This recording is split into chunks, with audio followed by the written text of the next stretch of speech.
तो शत्रुघ्न जी चलते चलते चलते बीच में ही बेहोश होकर के गिर पड़े और पूरा शरीर कंपायमान होने लगा, नेत्रों से अश्रु गिरने लगे। ऐसी विरह अवस्था शत्रुघ्न जी की, तो विरह अवस्था राम जी के आने के बाद प्रकट हुई है। एक पूरी रात्रि राम जी अपने हृदय से लगा करके रखे शत्रुघ्न जी को। ऐसे श्री शत्रुघ्न जी महाराज, अद्भुत है राम कथा। और पता है आपको, इसके बाद आप सोच रहे होंगे शायद शत्रुघ्न जी का विरह पूरा हो गया होगा। नहीं, इसके बाद और विरह मिला उनको। क्यों? जैसे ही राज्याभिषेक हुआ, राम जी अभिषिक्त होकर के मंच पर विराजमान हो गए, तभी सबसे पहला संदेश आया मधुपुरी, हमारे मथुरा से। और संदेश आया कि भगवान, एक मधु नाम का दैत्य है, उसने यमुना के समीप इस नगरी को बहुत बुरी तरह से क्षतिग्रस्त कर रखा है। आपसे प्रार्थना करना चाहते हैं कि आप समस्त सेना के साथ आइए और आकर के इस नगरी को सुव्यवस्थित कीजिए। और संकेत में लिखा था, ये वही नगरी है जहां द्वापर में आप जन्म लेने वाले हैं। राम जी ने तुरंत आज्ञा की, सेना तैयार करो, हमको मधुपुरी की सुरक्षा के लिए निकलना है। तो सब अयोध्या के लोग आड़े खड़े हो गए, बोले अभी तो आप आए, अभी तो आप, एक ही दिन हुआ आपको राज्य गद्दी पर बैठे, अब कहीं नहीं जाएंगे आप, कोई युद्ध नहीं होगा। राम जी बोले जाना तो पड़ेगा, ये सेवा तो मुझे करनी है। भरत जी महाराज बोले भैया आप विराजिए, मैं चला जाता हूं। कौशल्या मैया बोली बिल्कुल नहीं जाओगे भरत तुम, राम ने वनवास किया है, तुम्हारा कम वनवास है। तुम्हारी पत्नी वो पूरा जीवन तुमको केवल एक पर्वत श्रृंखला के पीछे से देखती रही है, क्या उसका जीवन नहीं है? इसीलिए ब्याह करके लाए थे तुम नहीं जाओगे यहां से। लक्ष्मण जी बोले मुझे आज्ञा दे दो। कौशल्या मैया बोली नहीं, 14 वर्ष तुम भी तो रह करके आए हो, तुम भी नहीं जाओगे। अंत में बचे शत्रुघ्न जी महाराज, अभी रज रज करके अपने भैया को देख भी नहीं पाए ढंग से। और तभी राम जी ने दृष्टि उठाकर, शत्रुघ्न क्या तुम ये सेवा स्वीकार करोगे? अब शत्रुघ्न जी कहना चाहते हैं कि मुझे, मेरी पीड़ा भी तो समझिए, क्योंकि मैं अयोध्या में रहा हूं, क्योंकि मैं महलों में रहा हूं, इसका मतलब ये थोड़ी है कि मेरे अंदर पीड़ा नहीं है, मैं पीड़ित नहीं हूं।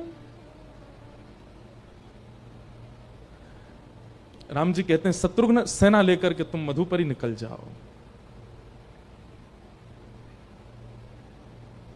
और उसी क्षण, एक दिन का केवल राम जी का उन्होंने सिंहासन पर दर्शन किया है और प्रणाम करके उसी समय सेना लेकर के कोसों दूर अयोध्या से मधुपुरी चले गए।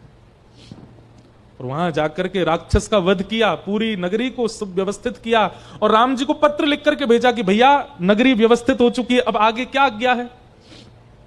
राम जी ने पत्र में लिख करके भेजा, जब तक हमें कोई वहां के लिए योग्य राजा नहीं मिलेगा तब तक तुम ही वहां के राजा बन के रहो।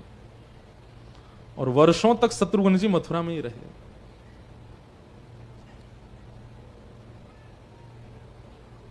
राम जी को सबने गाया, भरत जी को सबने गाया, लक्ष्मण जी को सबने गाया, पर शत्रुघ्न की पीड़ा किसी ने नहीं समझी।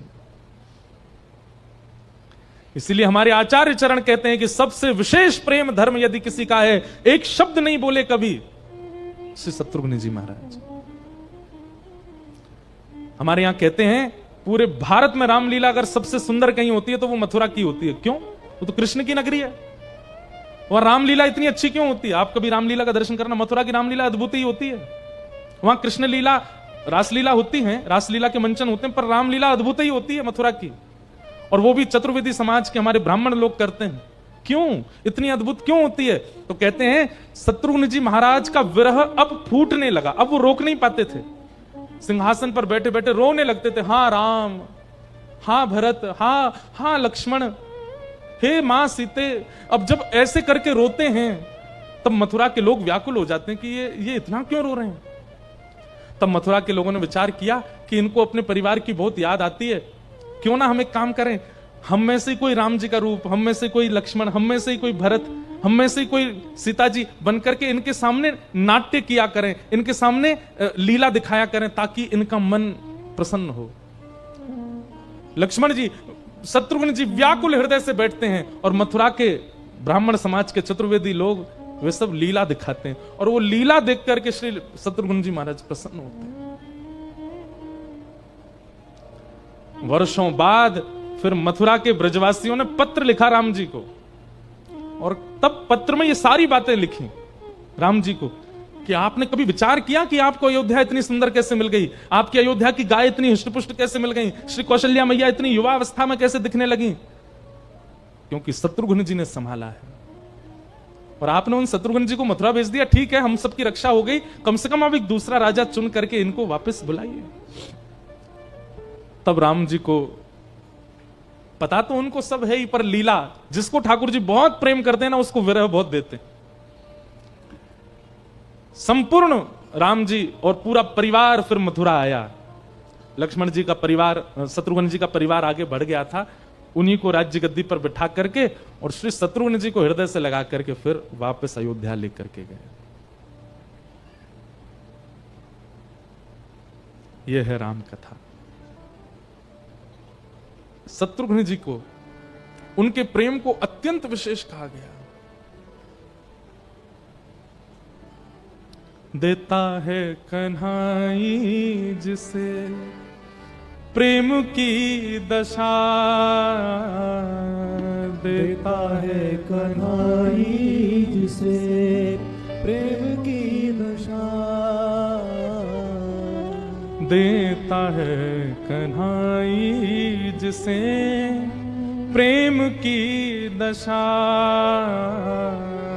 देता है कन्हाई जिसे प्रेम की दशा। हो सब विधि उसकी लेता है परीक्षा, हाँ, सब विधि उसकी लेता है परीक्षा। कैसे? एक बात कहूं बंधुओं, भक्ति भी यदि बहुत आसानी से मिल गई ना आपको, तो समझिएगा आपने कहीं गड़बड़ी तो की है, कहीं चूक तो की है। अगर आपका प्रेमी, प्रेमास्पद प्रियतम यदि बहुत सरलता से आपको मिल गया, कोई आपको परिश्रम विशेष करना नहीं पड़ा, मैं क्षमा प्रार्थी होकर के कहूं, वो प्रेम लंबे समय तक टिक नहीं पाएगा। क्यों? क्योंकि आप प्रेम के अभाव का भय देखा ही नहीं है आपने। प्रेम के बिछुड़ जाने का भय आपको पता नहीं है, इसलिए आप बहुत लंबे समय तक प्रेम नहीं कर पाएंगे। प्रेम में तो परीक्षा हो, तब प्रेम की गरिमा, प्रेम की महिमा और प्रेम की स्थिति पता चलती है, प्रेम की वैल्यू पता चलती है।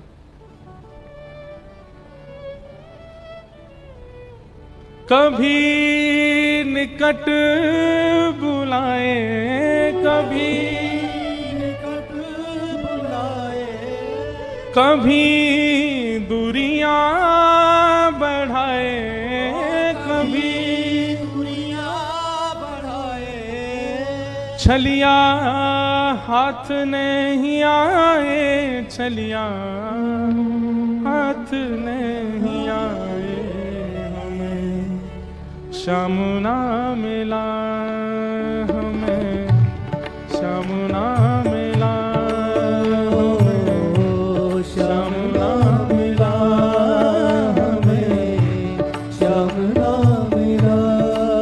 हे सुने राधिका दुलारी, सुने राधिका दुलारी, तेरे बर का भिखारी, तेरे द्वार का भिखारी, तेरे श्याम का पुजारी, पीड़ा है हमारी,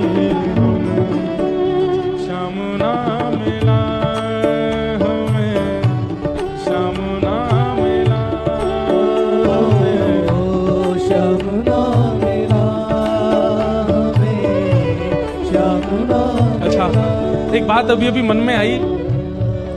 वहां द्वापर में कृष्ण लीला में ठाकुर जी वृंदावन छोड़ करके गए, पर गोपियां नहीं गईं। गोपियां कहां रहीं? किशोरी जी की सन्निधि में रहीं, हमारी लाडली जी के पास रहीं। आगे लीला आती है कि दुर्वासा जी ने रुक्मणी जी को श्राप दे दिया कि तुमको कृष्ण से 12 वर्ष के लिए वियोग सहना पड़ेगा। उस समय रुक्मणी जी की रक्षा के लिए, रुक्मणी जी के भाव की रक्षा के लिए किशोरी जी द्वारिका में प्रकट हो गई और रुक्मणी जी के पास रहे। जब जब कृष्ण वियोग जिसको मिला है उसको किशोरी जी मिली। और आज एक बात ये प्रमाणित हो गई, जब शत्रुघ्न जी को भी अति विरह दिया गया तो उनको भी ब्रज ही भेजा गया, उनको भी मथुरा भेजा गया। प्रेम विरहियों की एकमात्र रक्षिका हैं हमारी किशोरी जी, हमारी लाडली जी। यदि प्रेम है चित्त में तो गाइए, भुजा उठा करके पुकारो, हे सुन राधिका दुलारी, राधिका दुलारी, तेरे द्वार का भिखारी, तेरे द्वार का भिखारी, तेरे शाम का पुजारी, पीड़ा है हमारी, श्याम ना मिला हमें, श्याम ना मिला हमें, श्याम ना मिला हमें, श्याम ना मिला। हम सोचते थे कान्हा कहीं कुंजल में होगा, सोचते थे कान्हा कहीं कुंजल में होगा, हम सोचते थे कान्हा कहीं कुंजल में होगा, सोचते थे कान्हा कहीं कुंजल में होगा। अभी तो मिलन का हमने सुख नहीं होगा, अभी तो मिलन का हमें सुख नहीं होगा। सुन के प्रेम की परिभाषा, प्रेम की परिभाषा, मन में बंधी थी जो आशा, बंधी थी जो आशा, आशा हुई रे निराशा झूठी, दे गया दिलासा,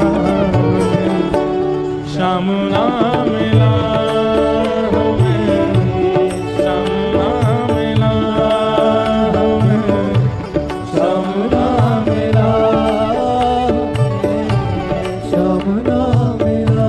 हे सुन राधिका दुलारी, सुन राधिका दुलारी, तेरे द्वार का भिखारी, तेरे द्वार का भिखारी, तेरे शाम का पुजारी, पीड़ा है हमारी,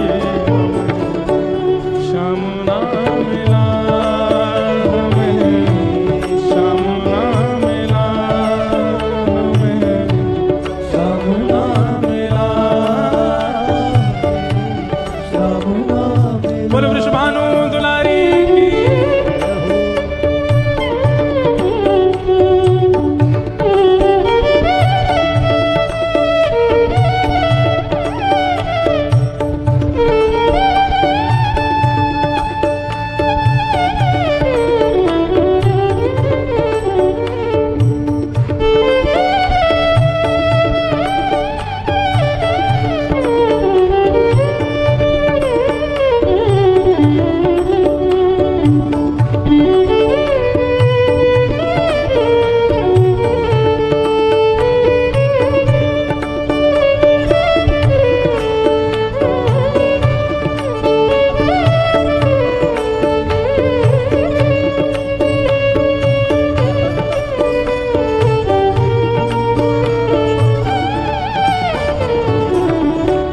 अपना जहां जिसे कहे सब कोई, अपना जहान से कहे सब कोई, अपना जहां जिसे कहे सब कोई,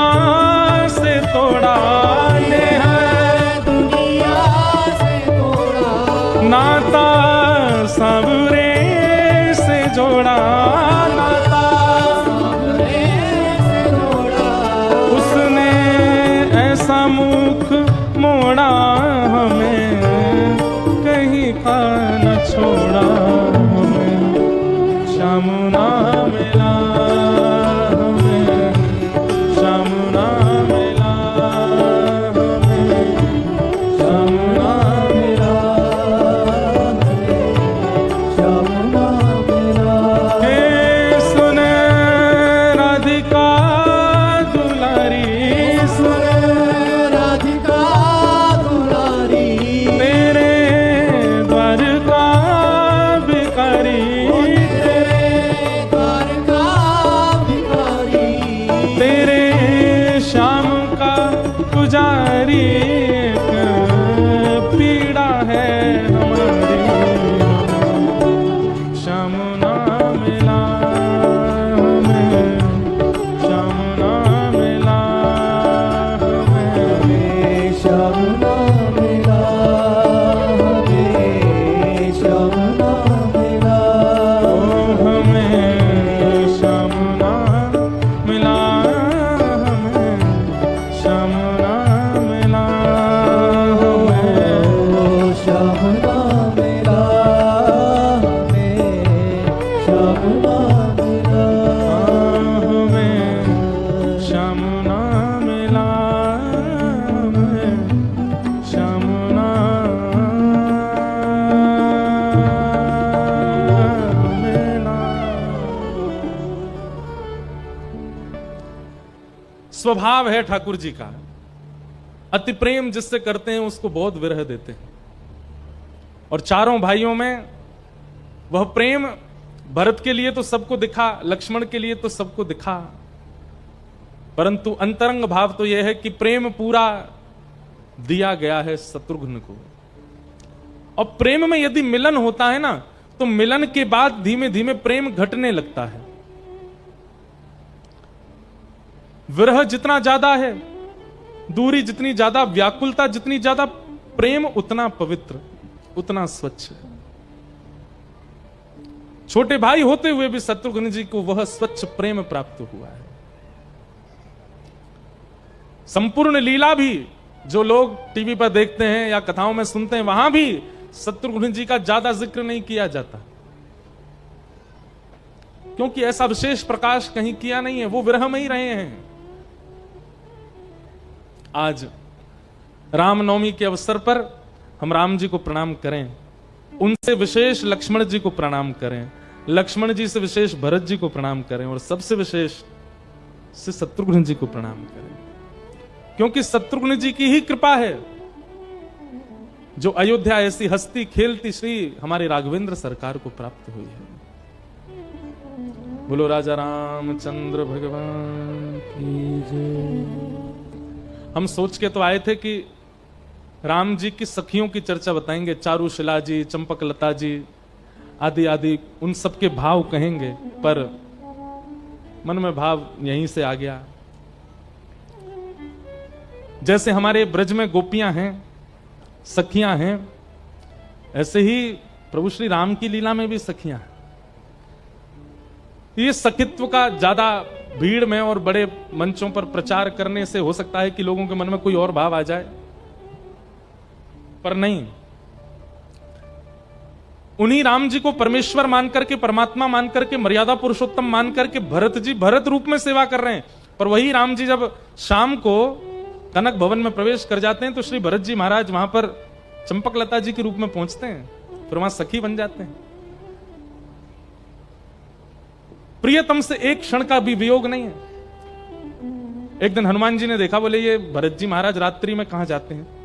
देखा ये तो अंतरंग सखी हैं, चंपकलता जी के रूप में भीतर सेवा में विराजते हैं। हनुमान जी को इतना वियोग हुआ, बोले कि मैं क्यों नहीं बन सकता सखी। एक दिन इन्होंने सीता जी से प्रार्थना करी, बोले दिन भर तो हमको बहुत अच्छा लगता है, राम जी दिखते रहते हैं, पर ये जैसी शाम होती है मुझे व्याकुलता होती है। क्यों? बोले कनक भवन में चले जाते हैं, कनक भवन में हमको सखियां आने नहीं देती हैं, वहां केवल सखियों का प्रवेश है, ऐसी कोई योजना बता दीजिए हम वहां भी चल दिया करें। सीता जी बोली, भाई देखो कहीं कहीं तो प्राइवेसी होती है, कहीं कहीं तो अनवसर सबका प्रवेश नहीं होना चाहिए। तो हनुमान जी महाराज इतने व्याकुल हो गए, सीता जी ने मना कर दिया तो सरजू जी के तट पे जाके रोने लगे।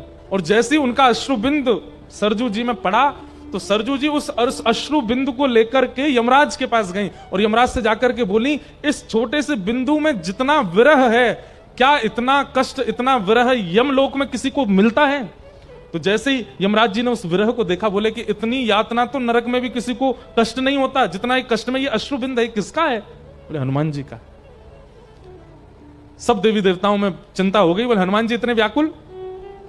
तब सरजू जी ने कृपा करके हनुमान जी से कहा, देखो ये बात गोपनीय रखना, किसी को बोलना नहीं, हम तुमको एक सेवा दे देते हैं। बोले क्या?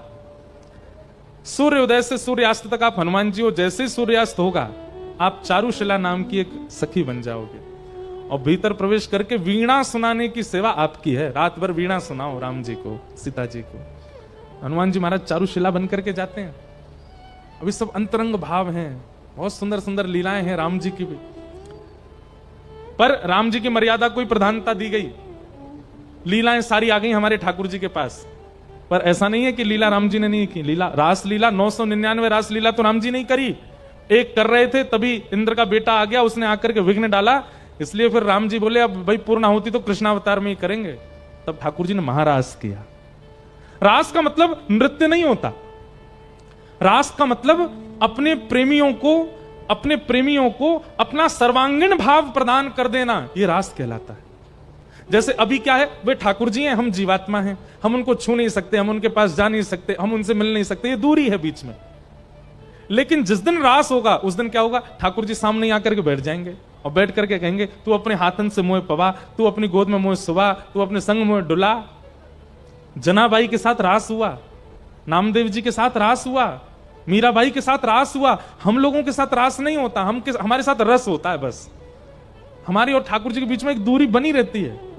और ये कथा, ये भक्ति मार्ग, ये संत जनों के प्रवचन, ये तिलक, ये कंठीमाला, ये क्यों है? ताकि हमारा रस एक दिन रास में परिवर्तित हो, हमें भी वो सुख मिले। तू है सखी बड़ भाग बड़ी, नंदलाल तेरे घर आवत है। कर्माबाई पिताजी बोल करके गए कि बिना भोग लगाए कुछ पाना नहीं। पिताजी तो केवल इतना बोल के गए, अब कर्मा इतनी भोली, सुबह उठते ही उसको भूख लगती थी। मन में सोचने लगी, पिताजी कह के गए बिना भोग लगाए नहीं पाना है। बिना नहाए धोए ही भोग बना देती है और बिना नहाए धोए भोग बना करके ठाकुर जी को पधरा देती है। और उसकी खिचड़ी पाने के लिए ठाकुर जी जगन्नाथपुरी से दौड़ करके आते हैं। कर्मा बाई के साथ रास होता है। ये रास का अनुभव हमें कब होगा?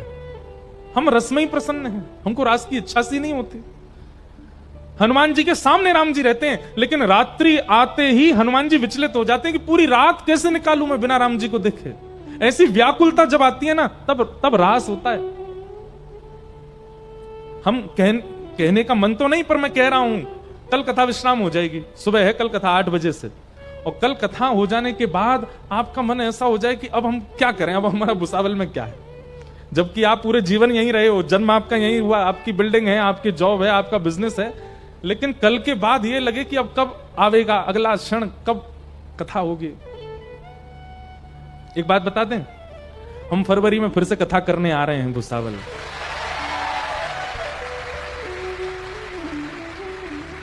अब सुनो तो, पूरी बात तो सुनी नहीं। 2028 में 2028 में आएंगे। जैसे शत्रुघ्न जी को विरह हुआ ना, अब विरह में रहना आप। अभी कौन से 2025 चल रही है, पूरा 25, फिर 26, फिर 27, फिर होगी कथा। नहीं 28 के तो फरवरी में। डेट कौन सी दी है हमको, डेट याद नहीं है, हैं? 25 फरवरी, 25 फरवरी से है 2028 में।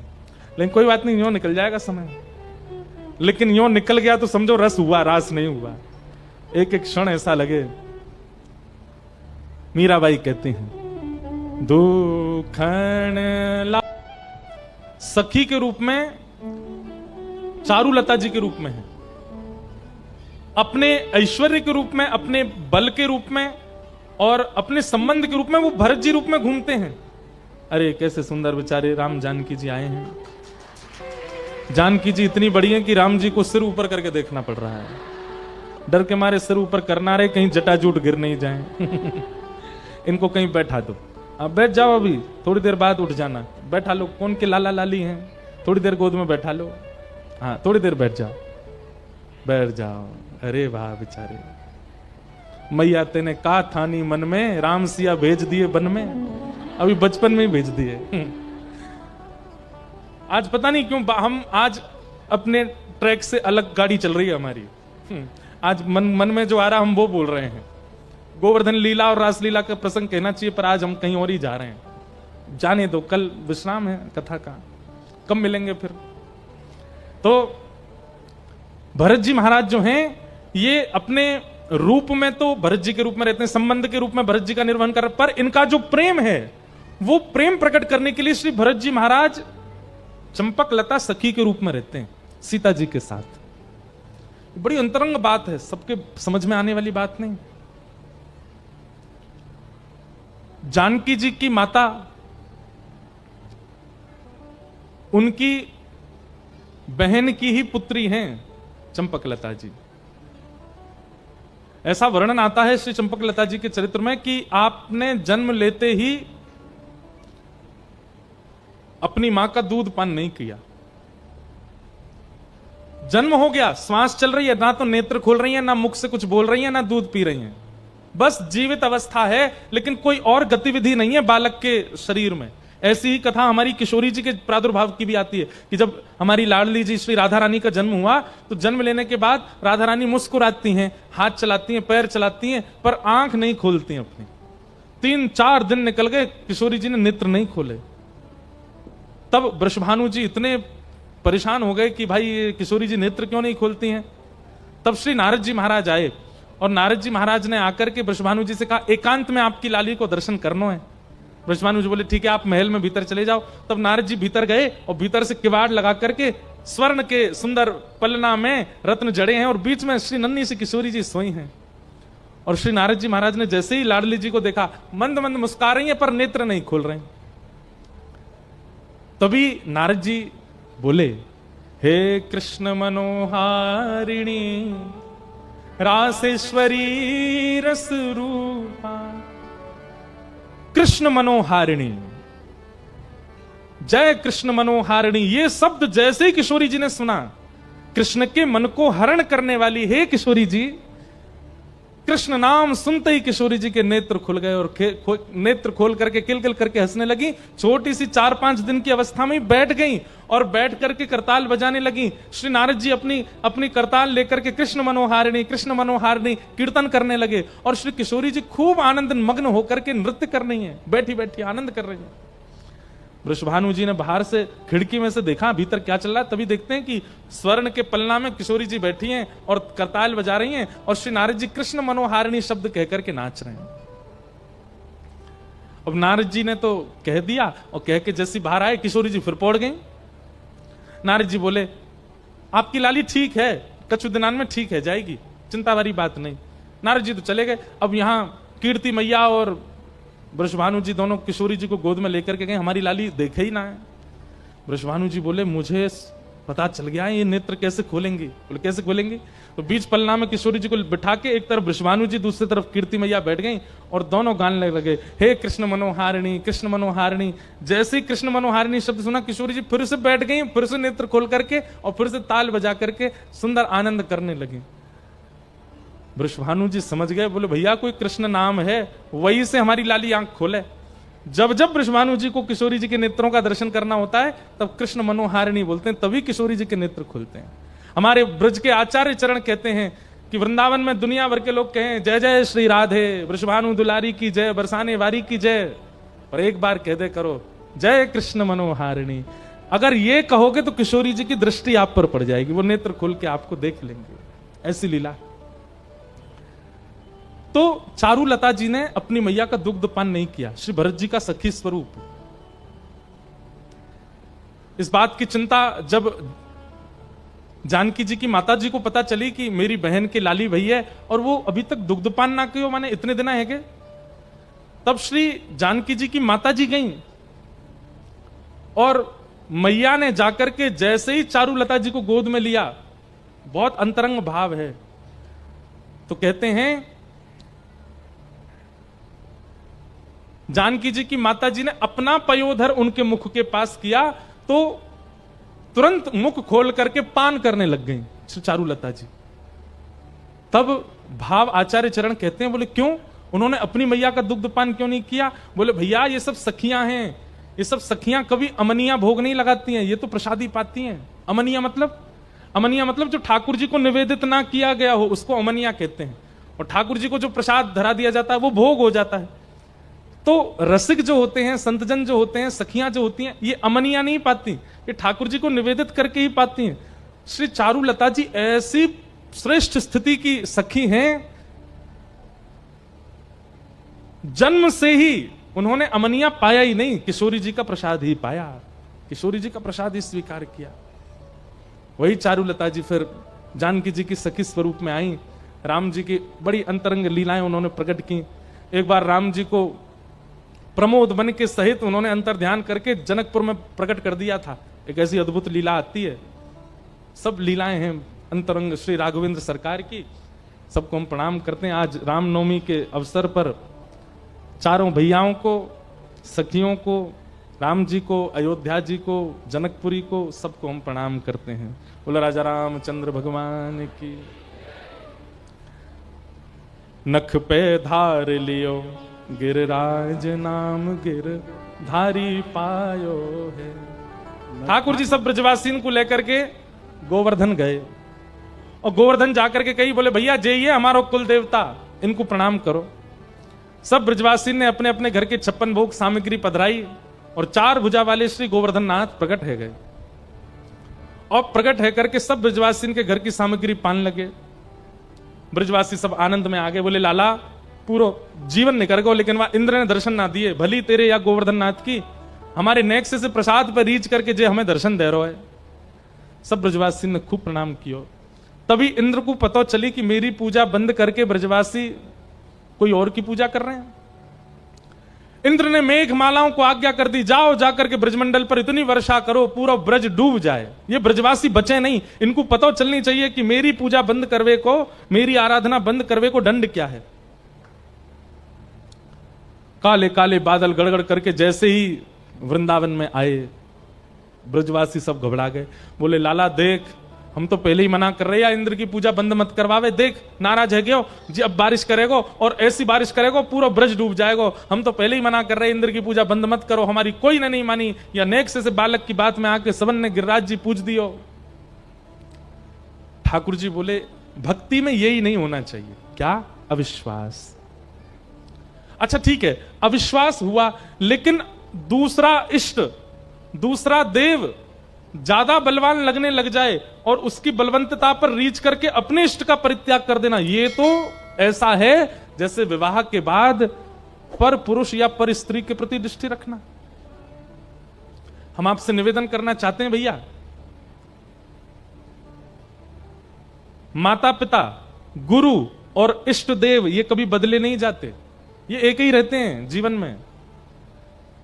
अपने इष्ट के प्रति पूर्ण समर्पित भाव रखा कीजिए, उनका परिवर्तन कभी मत कीजिएगा। पता चला कि हमारा मित्र, देखो लक्ष्मण जी सोते हुए आ रहे हैं, लक्ष्मण जी हैं राम जी पता नहीं है, सुला दो, नहीं सो, अरे जट्टा झूठ संभालो भैया, वाह तलवार वाले जय हो भैया, बेचारे सोते उठा दिए लक्ष्मण जी। अच्छा लक्ष्मण जी सो क्यों गए पता है आपको? 14 वर्ष सोए नहीं थे ना वन में, राम जी की रक्षा में ही रहे। वाह, हमें तो इतने प्यारे लग रहे हैं ये तीनों। देखो सीता जी डांट रही हैं राम जी को, लक्ष्मण कहां चले गए थे मधुर लीला बालकों की। अब सुनो सब लोग, हम क्या बता रहे थे? हां, अपने इष्ट का त्याग नहीं करना चाहिए। अगर आपके कुलदेव महादेव हैं तो महादेव की आराधना करो। अब इसमें एक चीज होगी, कई लोग कहते हैं हम महादेव की आराधना बचपन से करते आए, पर अब अचानक से हमको वृंदावन ठाकुर जी बहुत प्रिय लगने लग गए।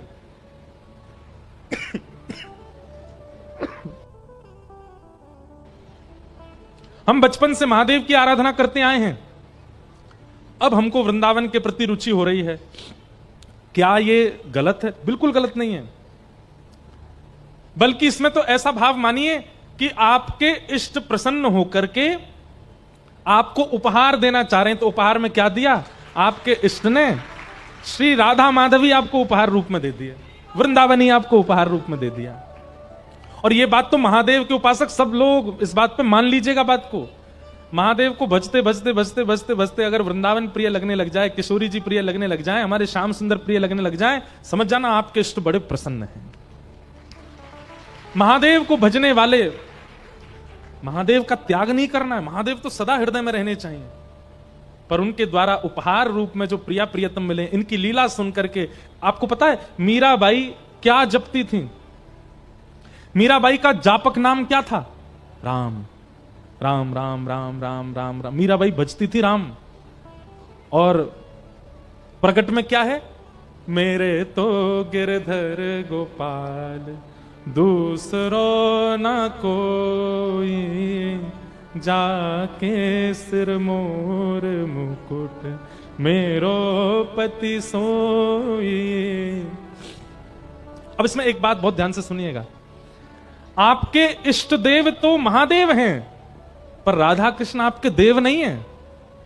उनसे आपका कोई संबंध है, वो आपके कोई अपने हैं, या तो आपके सखा हैं, या तो आपके प्रियतम हैं, या तो आपके बंधु हैं, या तो आपके माता पिता हैं, या तो आपके कुछ तो हैं। इष्ट आपके महादेव ही रहेंगे। लेकिन महादेव को भजने से यदि राघवेंद्र सरकार सीताराम जी प्रिय लगने लग जाए, तो सीताराम जी आपके कौन है? वो आपके कोई संबंधी हैं, फिर आपका उनसे कोई संबंध है। राधा कृष्ण प्रिय लगने लग जाए तो उनसे आपका कोई संबंध है। अब वो संबंध आप अपने गुरु कृपा से ढूंढिए, वो आपके सखा हैं, भाई हैं, मित्र हैं, भैया हैं, कौन है? संबंध है। ठीक वैसे ही वृंदावन चंद को भजते भजते यदि महादेव प्रिय लगने लग जाए, तो ये समझो कि राम जी ने, कृष्ण ने प्रिय होकर के उपहार रूप में महादेव दिए हैं। महादेव से कोई संबंध मानो, उनको सखा मान लो, उनको मित्र मान लो, उनको गुरु मान लो, पर इष्ट का परिवर्तन नहीं होना चाहिए। इष्ट तो इष्ट ही रहने चाहिए।